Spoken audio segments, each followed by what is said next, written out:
Councilor Gordillos. También vamos to item 3, for presentation. Thank you, Mr. President. Item M7 is supporting a statewide and national ban on therapeutic uses of antibiotics in livestock production and supporting the PAMTA and PAMA acts. I know we do pass, and I'd like to just quickly, if I could, talk about how important this is. In many cases, and there have been a lot of literature about this.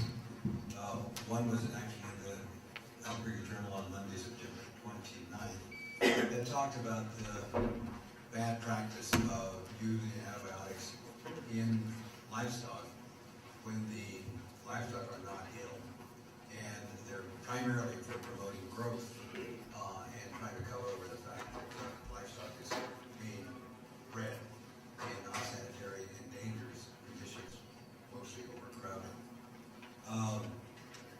This just asks that the federal government intervene in making sure that antibiotics are not used inappropriately in making livestock healthy for wrong purposes, and that is they sometimes contract with other kinds of diseases that the antibiotics that they have been given promote growth, meaning to become bigger, heavier livestock.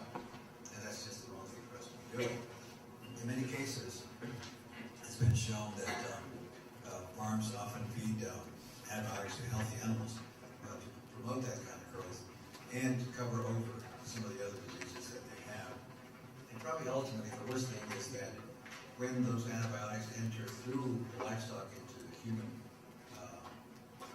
the person that eats that livestock, it lowers the ability for that person to then have immunity against any of these viruses or other diseases.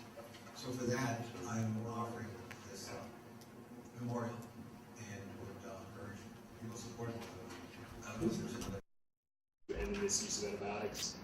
Here today on behalf of New Mexico PERG, urging you to adopt this memorial before you.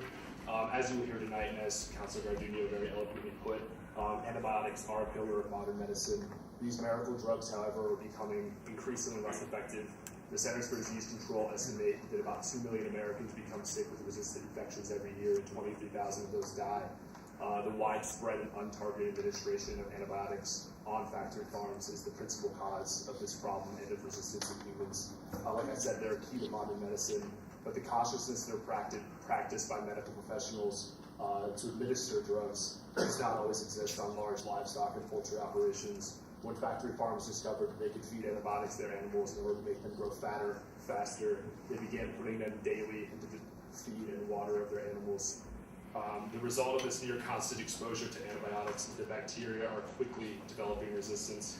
The more that a bacteria is exposed to an antibiotic, the faster it develops resistance, which is why it's terrifying that we use 70% of our antibiotics in this country on livestock every year.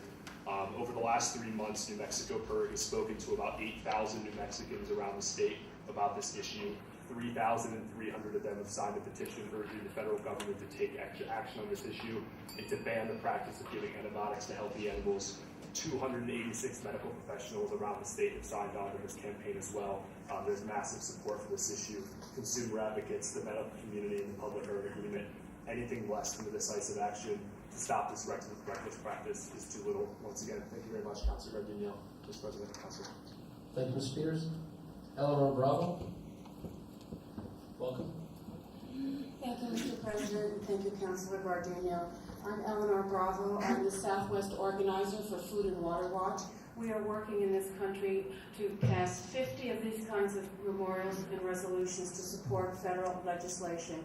As you've heard from my colleague from PERG, that this is a very grave issue. New Mexico is the 8th largest producer of milk and milk products in the country. We have some of the largest and dirtiest CAFOs, concentrated animal feed operations, in the country. A CAFO, by definition, is 1,000 animals. Our average dairy farm in the southern and eastern part of the state is 2,800 cows in one facility. So we are the consumers here in Albuquerque and other parts of our state and the states surrounding us. We make and export huge amounts of cheese and all sorts of other kinds of milk products. So we, as a city, have a huge stake in keeping antibiotics safe and keeping them effective. Otherwise, the drug industries are not making any new antibiotics because it is not economically feasible. It takes billions of dollars to bring new antibiotics to the market. It's just not happening. And I urge you to support this memorial. It is a memorial, but it will contribute to the federal legislation that we are also supporting that will preserve antibiotics for ourselves, our health. And it doesn't matter whether you're eating meat or not. These germs are airborne. We are all subject to it, whether we're drinking milk or eating meat. Thank you so much. Thank you. Lars Bernardo? Thank you, Council. Well, Jacob and Eleanor pretty much summarized most of the key points on this issue, so I just wanted to say a few things to sort of back them up here. Basically, again, this is a very real issue. These bacteria, when they're exposed constantly to these antibiotics, they just adapt over time in the same way that anything in nature will adapt, whether it's animals, whether it's humans, or whether it's weeds, for instance, when overexposed to pesticides. So these bacteria, they spread, they can transfer their genes to other strains of bacteria that are not of the same species.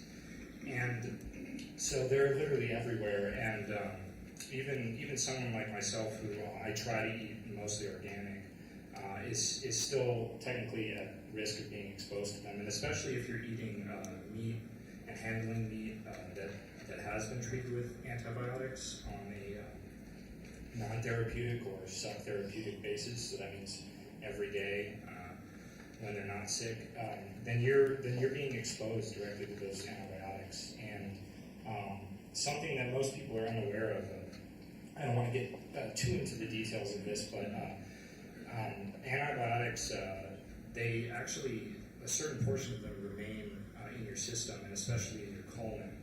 And I know this specifically because I am fortunate enough to have not needed antibiotics for the past year or so. And so the last time I took them was about a year ago. And based on some medical procedures I was having done, they were still in my system, and arguably it's very likely that antibiotics I had taken in the past were still in my system. And while they're in your colon, they actually kill all the good bacteria you need to digest your food properly. I'm out of time, so I can't say more, but thanks for your time. Thanks for your time. We are back in the bill. Are there any questions from this council? Councilor Gordillo, close. Thank you, Mr. President. I urge your support. We have a motion and a second to approve N-7. Raise your hand. All those in favor say yes. Yes. Yes. Opposed? Thanks, Mr. Anderson. Okay, we are down. Councilor Gordillo, O-19. Thank you, Mr. President. This is amending the revised ordinance of Albuquerque related to canvassing of election results. And the ordinance amendment proposes to add to the canvassing duties of the city clerk after city elections. Specifically, it would require the city clerk to certify the number of